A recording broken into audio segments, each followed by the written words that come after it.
des amis de Rimbaud. Les amis de Rimbaud, dont tu fais partie, évidemment. Je fais partie depuis très longtemps.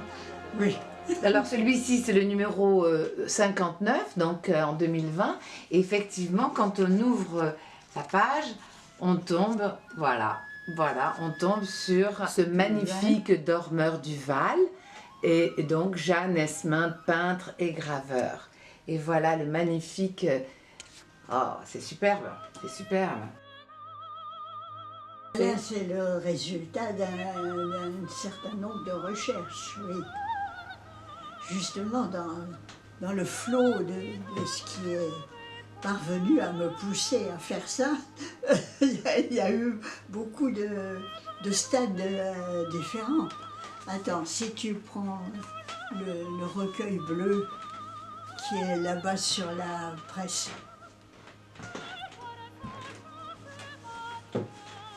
là, ça c'est la future gravure, mais là c'est les recherches. Waouh. Ah oui, ah oui. Différentes recherches pour aboutir À ça, à ça. Lune en dormeur du Val, tout en douceur, légèreté et sensibilité, presque égayée par le froufrou. Des deux, tu vois, hein, on y est encore dans le fameux froufrou. Oui, Hein. oui, oui. Des deux étoiles rouges au côté droit et deux autres évoquent le passage du Saint-Gothard dans le froid de la nuit étoilée. Il s'agit d'aller dans l'espace et le temps, toujours et toujours en marchant. Je m'en allais, les poings dans les poches, Dans les poches crevées. crevées. J'allais sous les étoiles. Il y a dans les trois gravures un sourire parfois esquissé, mais indéfectible, tout comme celui sans lequel on ne saurait imaginer le visage de Jeanne. Ça nous éclaire beaucoup sur toi. Ah ben, ça ouvre un peu les choses, oui. Ah oui, ça ouvre beaucoup. Et on va avoir l'occasion de continuer. La famille était quand même ouverte à des choses assez modernes. Il s'appelait Maurice. Maurice Esmin. Maurice Esmin, voilà.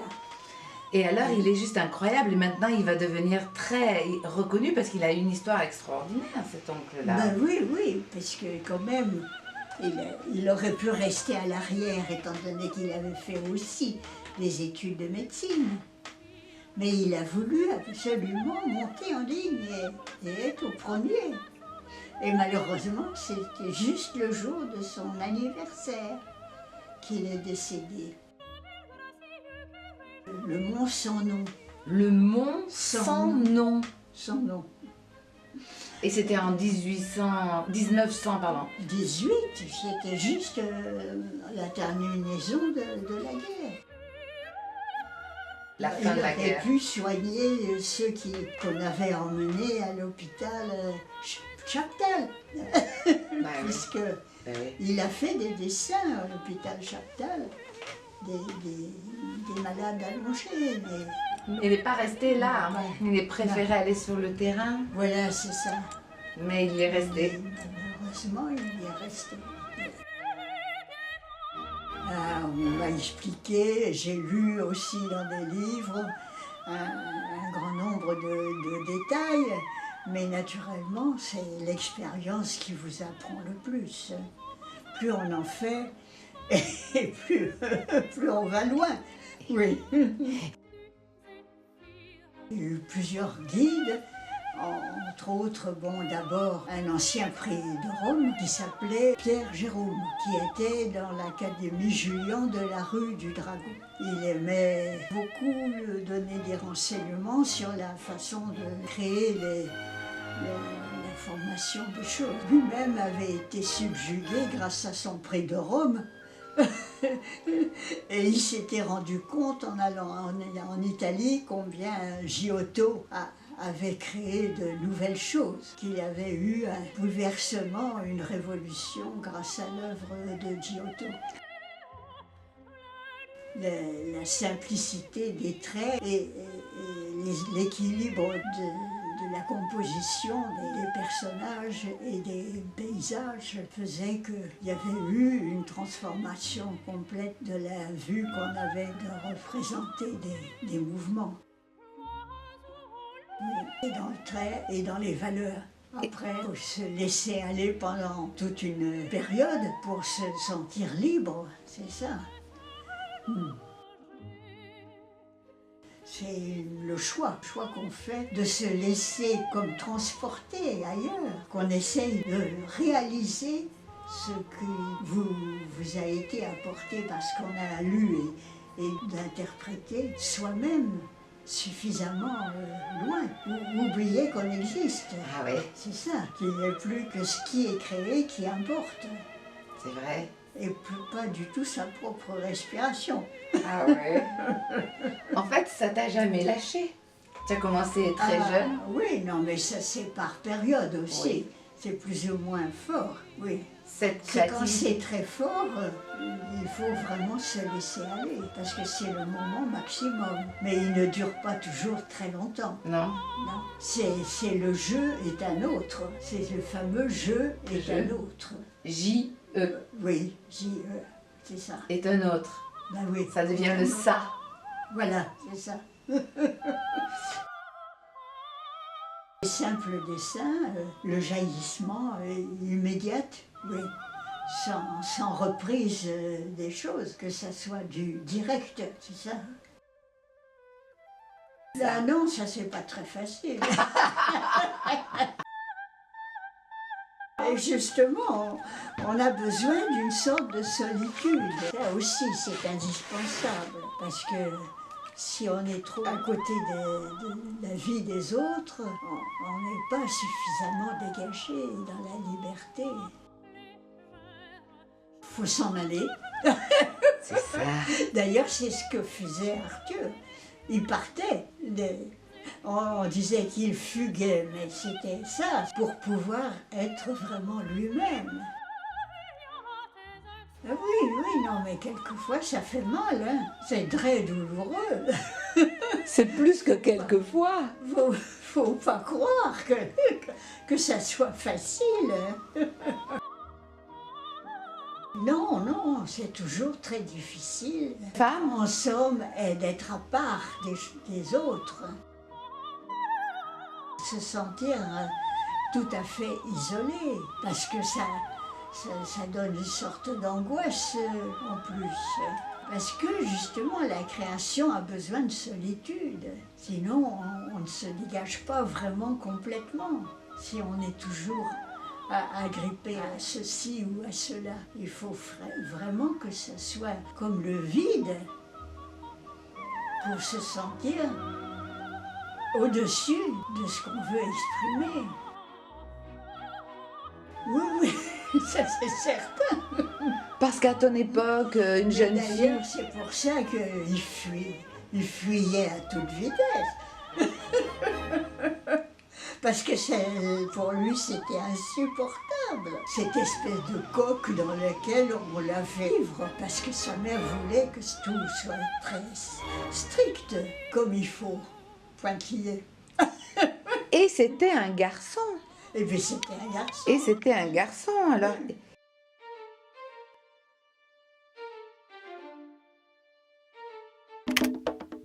À moi, l'histoire d'une de mes folies. Depuis longtemps, je me vantais de posséder tous les paysages possibles et trouvais dérisoires les célébrités de la peinture et de la poésie moderne.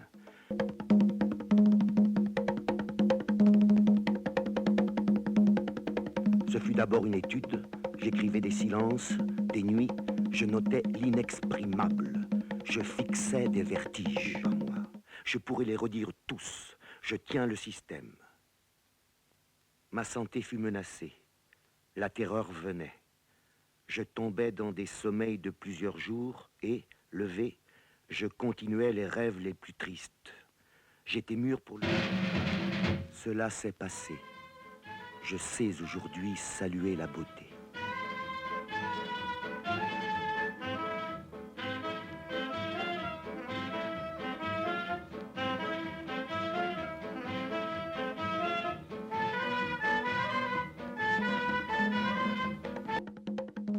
pouvait plus rester là parce que on devait démolir justement son atelier. D'accord. Donc je l'ai eu presque pour rien. Et c'est lui qui l'a réinstallé là. D'accord. Puis enfin, cet endroit est quand même assez magique, donc on a envie de garder une photo. D'ailleurs, on avait présenté une photo dans l'exposition de vous ici, Oui. à côté de la presse, je crois. On Oui. voit un bout de la presse. Mhm. Donc ça, c'était important pour... on parle souvent de l'invisibilisation des femmes dans l'histoire de l'art. Il y avait toute une salle dans l'exposition qui était dédiée aux portraits de chacune des artistes. Donc il y avait 16 artistes. Il n'y avait que 15 portraits parce qu'il y en a une graveuse, Paulette Imbert, dont on ne sait pas à quoi elle ressemble. Ah bon? Donc c'était une très belle exposition. Oui, Et il y avait dans la salle de Jeanne Esmin quelque chose de très beau qui était les différentes étapes de la gravure des déserts de l'amour. Et là on avait une magnifique vitrine qui partait de la plaque de cuivre au dessin préparatoire, aux 12 états de la gravure, colorés, annotés minutieusement à la main, à côté le bleu parce que c'est un peu la froideur du poème, parce que ça me fait penser à ça. Et ça changeait, ça évoluait comme ça jusqu'à la fin, avoir la gravure finale qui n'a rien à voir avec le premier dessin, la première étape, mais justement c'est tout un parcours et c'est en cela qu'il y a un rapport au texte qui est assez particulier, qui est assez profond quand même, enfin qui est assez fort. Et bien la thèse justement s'intéresse à la manière dont les artistes ont illustré les poèmes de Rimbaud. Plus particulièrement, je me suis concentrée sur les illuminations dans l'analyse, mais j'ai dressé le catalogue le catalogue raisonné, on appelle ça, des éditions illustrées des poèmes de Rimbaud. Ce qui a fait que je suis venue à rencontrer Jeanne et à venir chez elle après autant que faire se peut, parce que c'était ça que je trouvais intéressant dans cette recherche, c'était d'aller rencontrer les artistes qui avaient mis en image Rimbaud, qui avaient fait des gravures, de la peinture, récolter, recueillir ces histoires, ces vies, ces parcours qui ont fait qu'à un moment, pourquoi on s'intéresse à Rimbaud, comment on s'y intéresse, qui s'y intéresse, à partir de quel parcours artistique et de vie, pour quel genre de livre, quel type de livre on fait, ou quel rapport texte-image on met en place. Donc je suis venue ici, on s'est rencontrés, vous m'avez montré toutes les gravures que vous avez faites, puisque sachant que Jeanne, elle a quand même illustré 3 suites différentes de poèmes de Rimbaud, quasiment tous les recueils, avec une particularité par rapport aux illustrateurs, en tout cas de ce que j'ai remarqué, c'est un intérêt assez érudit au texte, une très bonne connaissance des textes, un retour aux sources, un souci de savoir où et quand éventuellement le texte a été publié pour la première fois, et donc de revenir à l'édition originale du texte, cité dans la revue d'époque, et donc ce qui figure en général à chaque fois dans le livre comme source. Ça c'était un peu particulier, une figure particulière d'artiste rimbaldienne qui connaît très bien Rimbaud, qui a côtoyé, connu des spécialistes, ce qui n'est pas toujours le cas, donc ce qui peut apporter une lecture un peu différente aussi à l'image. Après, de fil en aiguille, ce projet de thèse, il a grandi, il a évolué, et puis il a surtout évolué dans le sens avec une autre chercheuse, dans le sens d'une exposition, qui a fini par devenir une vraie exposition au musée Arthur Rimbaud, et là l'idée, et c'était toute la discussion autour de ça, c'était l'idée de parler des illustratrices de Rimbaud et des femmes qui se sont intéressées au texte, moins pour se dire parce que c'est une femme elle a illustré comme ça, ou parce que c'est une femme elle a illustré ce poème. Ça, je pense que c'est pas forcément, en tout cas c'était pas la démarche, c'était pas ce qui nous intéressait, c'était plus de mettre en lumière des parcours de femmes, où là on l'a vu brièvement, je pense qu'il faut être courageuse à un moment pour se dire d'avoir certes rencontré un bel homme, mais surtout à un moment décidé de devoir travailler pour élever ce fils, quand peut-être ce bel homme, on sait pas trop ce qu'il est devenu dans l'histoire, de mettre de côté une carrière peintre, mais en même temps d'avoir quand même une presse à bras dans son salon parisien. Bon, ça c'est un peu fort, donc voilà, c'était aussi aller à la rencontre de parcours de vie qui étaient différents. Et puis là, du coup, je pense qu'on le voit, on n'est pas de la même génération, on n'a pas eu la même vie, on a Mais à un moment, on se retrouve et on est capable d'échanger sur quelque chose et c'est beau.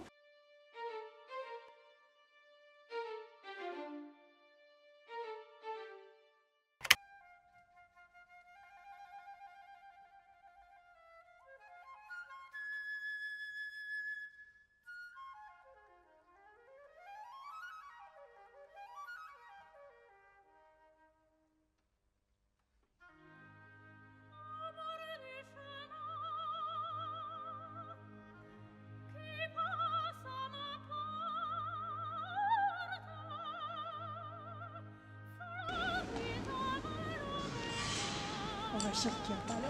Oui. Et ma mère est morte très, très tôt, quand Olivier avait à peine 5 ans. Ah bon? Ah quand même. Oui. Ah oui, elle s'est occupée de lui quand il était tout petit. Ah oui? Ben oui, puisque je travaillais. Ben oui, parce que tu as continué à travailler. Oui, j'ai continué. Et puis après, j'ai été transportée dans cette encyclopédie médico-chirurgicale. Alors à très bientôt. Merci Jeanne Esmer. Je m'en allais, les poings dans les poches crevées. Mon paletot aussi devenait idéal. J'allais sous le ciel, muse, et j'étais ton fléau. Merci beaucoup. Oh là là, merci. Que d'amour splendide j'ai rêvé. Mon unique culotte avait un large trou. Petit poussé rêveur, j'égrenais dans ma course des rimes. Mon auberge était à la grande ours. Mes étoiles au ciel et un doux frou-frou. Et je les écoutais assis au bord des routes. Ces bons soirs de septembre où je sentais des gouttes de sueur à mon front, tel un vin de vigueur. Ou, rimant avec les ombres fantastiques, je tirais les élastiques de mes souliers blessés, un pied contre mon cœur. Voilà, c'est pour toi. Ah. Merci Jeannette. Ouais.